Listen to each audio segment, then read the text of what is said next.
Warning. Our YouTube channel and its videos may contain scenes, language, and content that may not be appropriate for all audiences.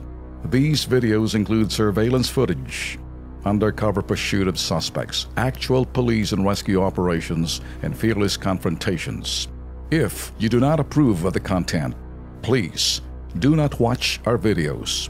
If you wish to continue, we strongly advise that you proceed with caution.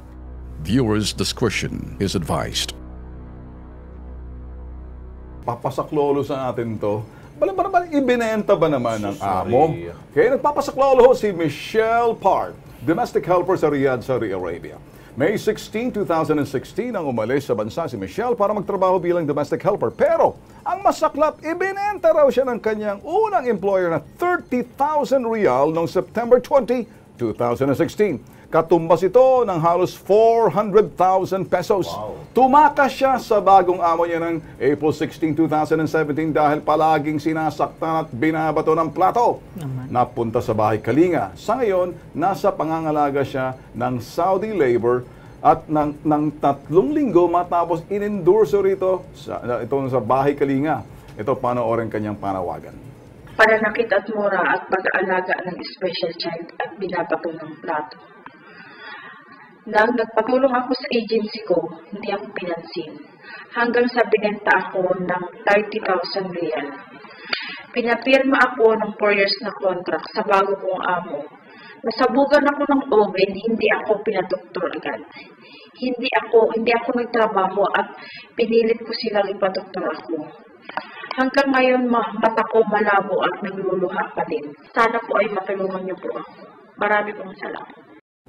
Alam mo, Lex, nakakaawa to, Ma'am Josephine, kasi parang lumalabas, ito yung talagang malinaw na sa panahon ngayon, parang pagbebenta, parang hindi lang human trafficking, parang you're selling somebody na parang slave mo, ipapasa mo sa iba. Sus Maria Joseph, ayan, kausapin natin diretso si Michelle Parr. Michelle? Hello, sir? Okay, Michelle, live tayo ngayon. Si Ben Tulfo to, kasama natin si Alex Sant. Hello, Michelle, si Ben Tulfo to, ha? Okay, live tayo sa PTV ngayon, sa Kilos Pronto tayo, kasama natin si Alex Santos at sa OWA, eto ho si Miss Josephine Tobia. Michelle, kumustang kalagayan mo riyan? Andito po ako ngayon sa swap po. Pinaward po kami dito sa bahay Kalinga po. Sir. Okay naman po, sir. Okay ka na. Alright, ikaw, anong situations mo ngayon? And ikaw ba nag-aantay ng something na inaasikaso ko ngayon ng polo?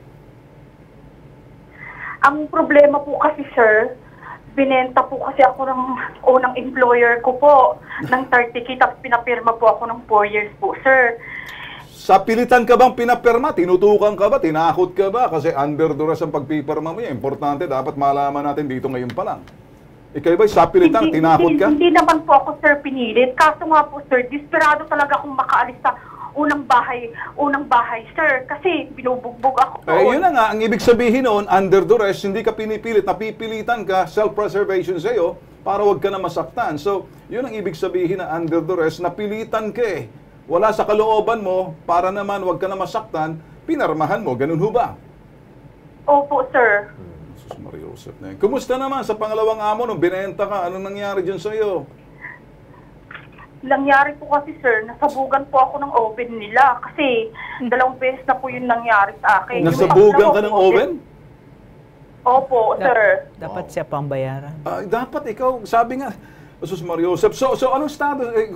Let's say, okay, wala ba, maliban dyan sa nasabugan, ano pang kalbaryong dinanas mo rito? Lagi pong nagsiselos yung amo ko sa akin. Tapos dili po lagi ang sahod. Nagsiselos ang amo mong babae o lalaki? Opo. Yung amo mong babae nagsiselos sa'yo? Pinagtatanggol ka ba ng lalaki mong amo? Ano po, sir? Hindi ko po marinig.